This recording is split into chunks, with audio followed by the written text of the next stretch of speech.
right now, there are literally billions of dollars of hyperscale AI equipment. Absolutely billions Right. more. Massive, highly specialized servers, liquid cooling systems just sitting completely idle, or, they're delayed from ever reaching the desert of the Arabian Peninsula. They physically cannot be turned on. Exactly. And why? Because the exact same ocean choke points that transport the world's oil are suddenly, they're just too dangerous to transport the physical infrastructure needed to run the future of tech. So, welcome to the death of efficiency globalization.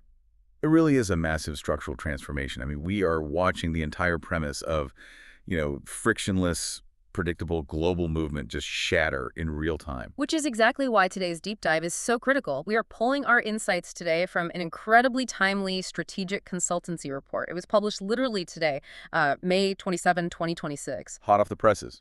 Yeah, exactly. It's called The Global Review, and it's authored by Farid Novin of Dr. Novin and Associates. And while our mission today is to decode how the rules of global investment are rapidly rewriting themselves, just ahead of the June 2026 G7 summit in Evian. Right. Though, before we unpack the mechanics of this shift, I do want to establish a quick boundary for our discussion. Yeah, that's a good idea. Because the geopolitical analysis in this report, it touches on some highly sensitive ongoing conflicts in the Middle East and also the industrial policies of the U.S. and Canada. Right. It gets into some heavy stuff. It does. So I want to make it explicitly clear to you, our listener, that we are not taking any political sides today at all. Not our job to. Exactly. We're just impartially reporting the objective economic and strategic analysis that's presented in the source material. Just to help you understand the forces that are shaping global capital right now. Yeah, we are strictly here for the mechanics of what is happening. And what is happening right now is this massive transition from efficiency globalization to what the report calls resilience globalization. That's the key phrase, yeah. Resilience. Right.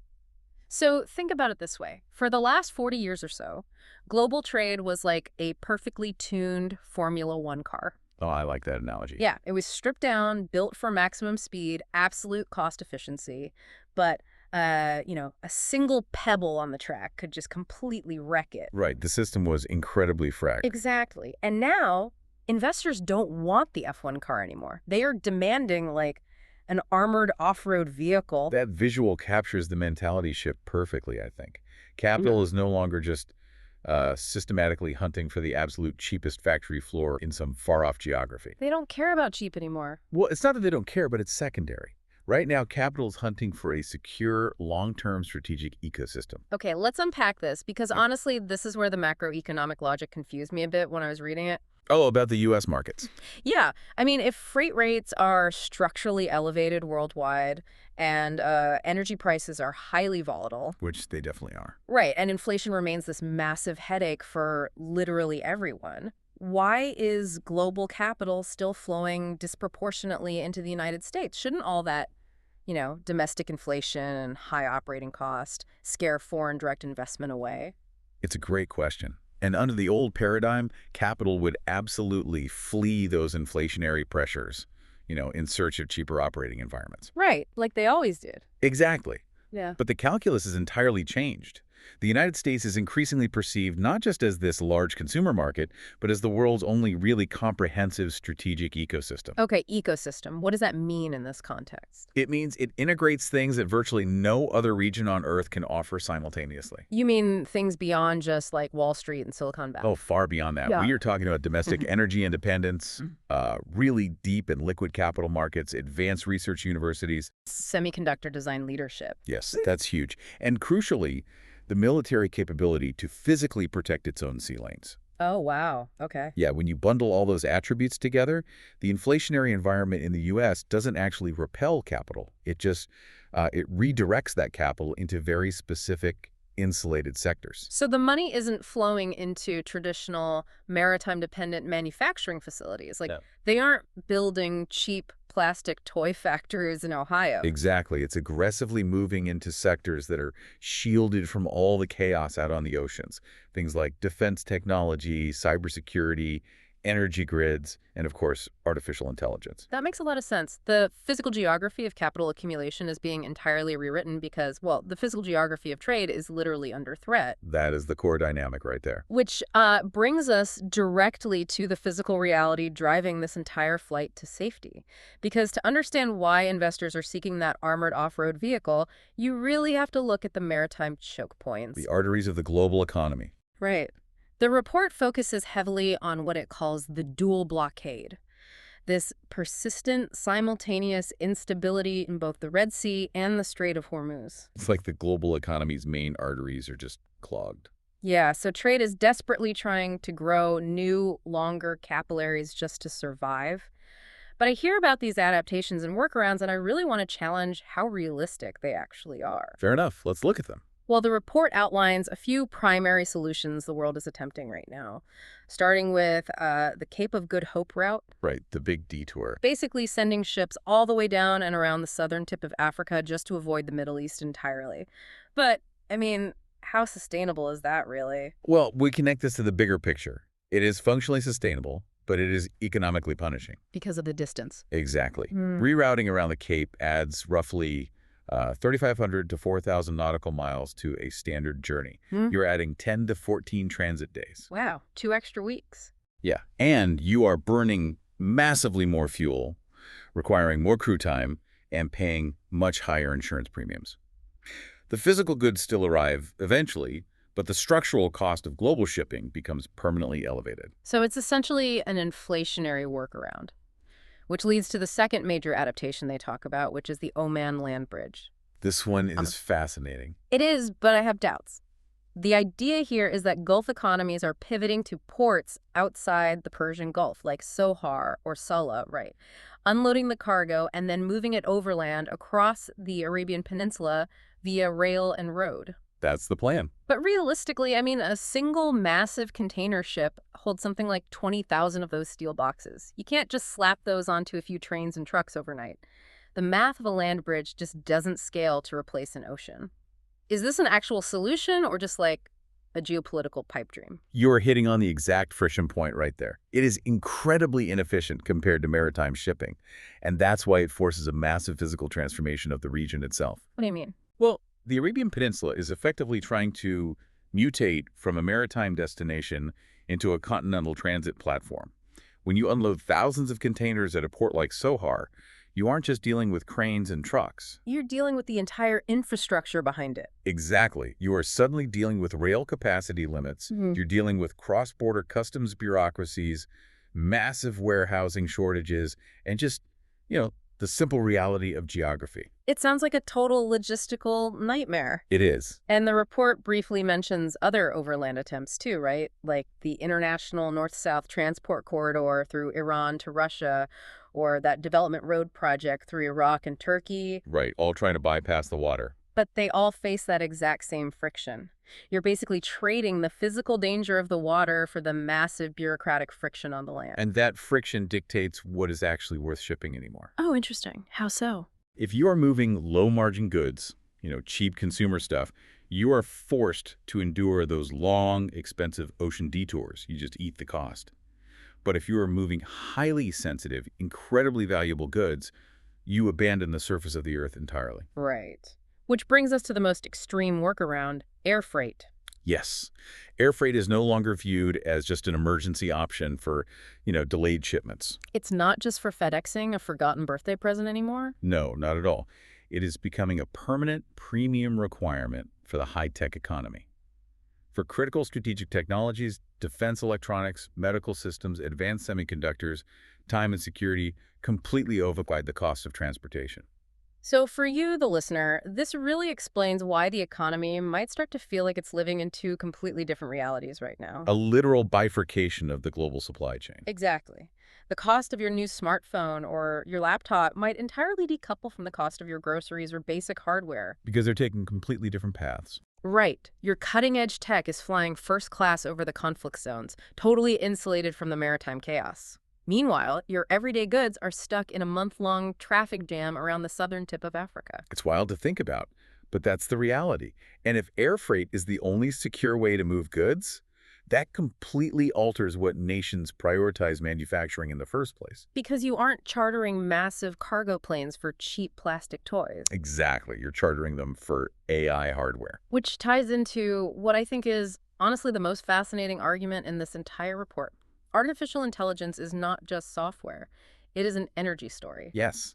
AI is the new industrial base, period. Right. Data centers are no longer just passive commercial buildings hosting websites or email servers. No, they are massive, energy-hungry, strategic sovereign assets. And the report frames it so brilliantly. It says it's like AI is the new oil well, but immense uninterrupted electricity is the crude oil required to actually run it. You can't have one without the other. But here's where it gets really interesting. And here's the paradox that caught my attention. If you look at the Persian Gulf states, the UAE, Saudi Arabia, Qatar, they possess immense sovereign wealth. Trillions of dollars, yes. Right. And they know that AI is the post-hydrocarbon future. They see the writing on the wall. So if they have all this money, why don't they just build their own massive AI data centers locally? Why are they funneling all that capital into the United States instead? To understand that, we actually have to look back at the dual blockade we just discussed. Oh, really? It comes back to the shipping. It entirely comes back to the shipping. The exact same maritime instability in the Strait of Hormuz that threatens their traditional oil exports. It also makes it incredibly risky to import the physical infrastructure required to build a local AI ecosystem. Wait, what exactly goes into a hyperscale data center? I mean, we aren't just talking about a few shipping containers of laptops here. Not at all. A modern hyperscale data center requires massive, multi-ton shipments of highly specialized liquid cooling systems. Okay, so huge, delicate equipment. Exactly. It requires enormous electrical transformers, thousands of miles of specialized cabling, precision networking equipment. Moving that scale of delicate, high-value hardware through contested maritime choke points is just, it's fraught with risk. It's too vulnerable. Right. It severely obstructs their ability to deploy AI locally at a competitive speed. Wow. So basically, because they physically can't guarantee the safe arrival of the cooling systems and the transformers, they're kind of forced to deploy their financial capital into American AI ecosystems instead. Yes. And this specific dynamic is creating what the report terms a digital Bretton Woods. Okay, let's pause and define that because that is a massive historical comparison to make. It is, but it's very apt. So the original Bretton Woods Agreement back in 1944 basically pegged the world's major currencies to the US dollar, right? Which was in turn backed by gold. Correct. It made the American financial system the absolute anchor of the global economy. So how does the digital version of this function mechanically? Well, just as the original Bretton Woods Agreement pegged global economic stability to the US dollar, this new digital Bretton Woods pegs future economic growth to U.S. computational standards. So the new gold is artificial intelligence infrastructure. Exactly. Gold states are effectively trading their sovereign financial capital for guaranteed access to American AI compute power. That is incredible. And the U.S. just gladly accepts this arrangement, obviously, because it drives huge capital inflows. Oh, it's a huge win for Washington. Yeah. It finances the modernization of the American electrical grid and simultaneously reinforces the rest of the world's dependence on American technological standards. Plus, the U.S. actually possesses the structural advantages required to power this new system, right? That's the foundation of it all. You cannot just drop an AI data center in the middle of a desert if you don't have a highly reliable, massive energy grid to cool it and run it. Right. The electricity is the crude oil. Exactly. Yeah. And the U.S. integrates natural gas, a deep history of nuclear expertise, established hydropower, and advanced transmission grids. The states capable of solving this AI energy nexus are going to entirely dominate the next era of global power.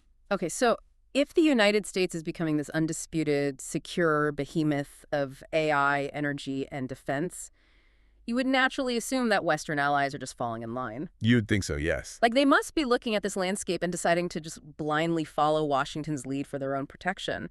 But the source material reveals they are actually quietly hedging their bets. Yes. This raises an important question about the state of Western alliances.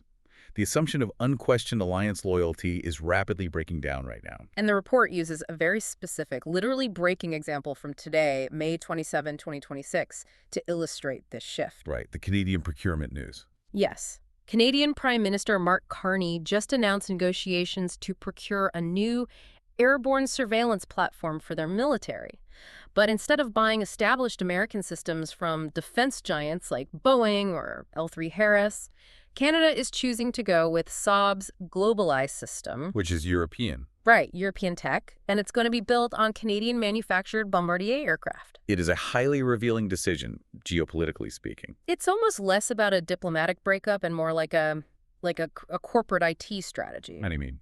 Well, it's like sharing a joint bank account with a partner who is becoming unpredictable, so you quietly open a side hustle fund just in case. Or, if your entire business runs on a single cloud provider and that provider starts acting erratically, maybe they threaten to change their pricing or alter their terms of service without warning. Right, you don't necessarily cancel your contract with them right away. No. Exactly, but you absolutely start building your own physical servers in your basement. You create a backup system. Are Western allies doing the same thing? Is this the beginning of the end for Western alliances? Well, it's not the end, but it's a shift toward what we call defense sovereignty. Allies are no longer looking at military procurement merely as the transactional purchase of weapons. They're treating it as industrial policy? Precisely. They are treating it as core industrial policy. By choosing a European partner in Saab and prioritizing domestic manufacturing through Bombardier, Canada is actively choosing not to be entirely reliant on a U.S. supply chain. Because that U.S. supply chain might suddenly get hit with an unpredictable America First export restriction or a sudden tariff. Right. They are insulating themselves from Washington's domestic politics. It is strategic diversification. Wow. This move basically proves that alliance cohesion on paper no longer guarantees procurement loyalty in practice. Allies are actively trying to reduce their vulnerability to American policy unpredictability. So what's the end result of that? The result is not the dramatic collapse of NATO or the Atlantic Alliance, but the emergence of a much more decentralized, highly transactional security architecture. Okay, let's take a breath and step back and look at the board here. We have choked off oceans, forcing trade onto inefficient land bridges or, super expensive airplanes. Right. We have a massive flight of global capital into the U.S. to secure AI and energy dominance. And we have close allies quietly diversifying their defense supply chains. It's a lot of moving parts. It is. And the report ties all of this together using a framework it calls a Bayesian game. Yes, a Bayesian game-theoretic framework. Yeah. It's basically how analysts and investors attempt to model decision-making when the participants, when they don't have all the facts. I like to simplify this. It's like playing high-stakes poker where the rules keep changing mid-hand. Or think of Bayesian updating like a GPS system navigating through a city where the roads are constantly washing out in a storm. That's a great way to visualize it. Right. It doesn't just calculate one static route at the beginning of the trip. Every single time it hits a roadblock, it recalculates the odds of every other road being open, and it shifts the entire map in real time based on that new data. And that is exactly what global capital is doing with every missile strike and every tariff. States and investors are constantly updating their strategic bets based on incomplete information. Because nobody knows the future. Exactly. They don't know for certain how long the Middle Eastern blockades will last. They don't know if U.S. tariffs will increase next year, or if a specific defense alliance will actually hold under pressure. So every piece of news changes the math. Yes. Every time a new signal arrives, like Canada buying a European surveillance system instead of an American one, the market updates its probabilities. So what does this all mean? If we run the GPS simulation forward, where does the report say we are heading? Because it maps out 3 specific, plausible scenarios for the year 2030 based on this Bayesian updating. Let's walk through them. The first, and what the report considers the high probability scenario, is blockade normalization. Meaning we just get used to it. Essentially, yes. In this future, the maritime routes in the Middle East remain persistently contested. The global economy simply accepts that the oceans are permanently unreliable for strategic goods. And as a result of that acceptance, global capital accelerates even faster into U.S. data centers and energy infrastructure. Yes. In this scenario, data infrastructure officially replaces the safety of maritime trade as the ultimate global reserve asset. So the U.S. just wins big time. The United States consolidates a massive techno-financial monopoly. Its domestic energy base allows it to scale artificial intelligence safely and consistently, completely outpacing rivals who, frankly, remain dependent on vulnerable imported energy. That paints a picture of a highly centralized future. So what is the second scenario? Scenario B is considered medium probability. This one is allied strategic diversification. Okay, how does that play out? In this scenario, Washington pushes its allies too hard, perhaps with aggressive tariffs or rigid procurement demands. And Canada's Saab decision, that becomes the global template. So everyone starts hedging. Right. The world fractures into distinct, partially competing industrial blocs. So globalization doesn't die, it just regionalizes. The report envisions what? A North American AI and energy bloc, a European defense sovereignty bloc, and an Indo-Pacific advanced manufacturing bloc. Structurally, this means higher inflation globally because parallel supply chains are inherently less efficient than a single, unified global market. Right, you're duplicating everything. Exactly. But it also creates much greater geopolitical redundancy. The system becomes significantly harder to break. Okay, I have to ask, is there any hope for a return to the old normal? Like a best-case scenario where the oceans calm down and the F1 car goes back on the track? Well, that is scenario C, the low probability AI energy grand bargain. Low probability, but possible. Possible. In this future, Washington manages to broker a massive, comprehensive strategic settlement that stabilizes the Middle East, secures energy production, and fully reopens the maritime corridors. Oh, wow. So globalized capital actually returns to the oceans. It does. But it's different this time. The newly matured AI systems dramatically optimize shipping routes and logistics, which leads to a sharp, unexpected drop in global inflation. So the chaos of the mid-2020s just gets remembered in the history books as this brief, painful transition period into an ultra-efficient, AI-managed global economy. It is a highly optimistic outcome. But as you noted, and as the report notes, the current data suggests it is a low probability event. Right. The overarching reality facing the G7 leaders meeting right now is that the old model of hyper-efficient, highly concentrated globalization is gone, and it's likely gone for good. Which really brings us to the core takeaway of this entire deep dive. As the G7 meets in Evian, the debate is no longer whether geopolitics matter to the markets. Geopolitics literally is the market. Unquestionably. Globalization isn't dying, like some people claim. It is mutating into a system built entirely on physical redundancy and strategic security. And understanding that underlying mechanism should fundamentally change how you process information moving forward. Absolutely. For you listening right now, this framework changes how you should read every single headline. When you see news about a local port strike or a new international tariff or, a massive new electrical substation being built in your state to power an AI data center, you aren't just looking at isolated local news stories anymore. They are all connected. You're watching the tectonic plates of global capital shifting in real time. Yeah. You are watching that armored off-road vehicle of resilience globalization being bolted together piece by piece. And if we step back and look at the sheer scale of that shift, it leaves us with a rather profound implication for the future of the global order. What's that? Well, we have established today that computational power and an abundance of the stable electricity required to run it are the new borders of geopolitical influence. Right. Data centers are the new sovereign assets. Exactly. If that is true, what happens to the nations that simply cannot generate the massive electrical loads required? Oh, man. Are we about to witness a new era of energy compute poverty that completely redraws the map of the developing world, leaving entire nations permanently locked out of the next industrial revolution? That is a staggering thought to end on. Because, yeah, if you don't have the grid, you don't even get a seat at the table. Something to mull over. Definitely. Well, thank you so much for joining us on this deep dive. Keep your eyes on the headlines. Remember to look for the mechanisms behind the news.